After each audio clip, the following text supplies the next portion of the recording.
চলুন আজকের ভিডিওতে আমরা ভারতীয় সামরিক এবং অসামরিক সৈনিকদের সাহসিকতার পুরস্কার নিয়ে আলোচনা করি।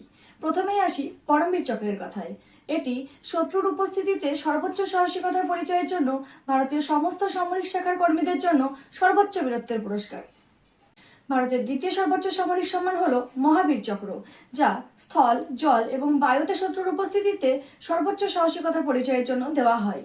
যুদ্ধক্ষেত্রে বীরত্বের জন্য দেওয়া হয় বীর চক্র। যুদ্ধক্ষেত্রের বাইরে কোথাও শৌর্য, সাহস অথবা আত্মবলিদানের জন্য দেওয়া হয় অশোক চক্র। যুদ্ধক্ষেত্রের বাইরে কোথাও বীরত্ব এবং সাহসিকতার সঙ্গে ঝাঁপিয়ে পড়া বা আত্মবলিদানের জন্য দেওয়া হয় কীর্তি চক্র। শত্রুর সঙ্গে সরাসরি যুদ্ধে না থেকেও কোনো সাহসী এবং নির্ভীক কাজে এগিয়ে যাওয়া বা আত্মবলিদানের জন্য দেওয়া হয় শৌর্য চক্র।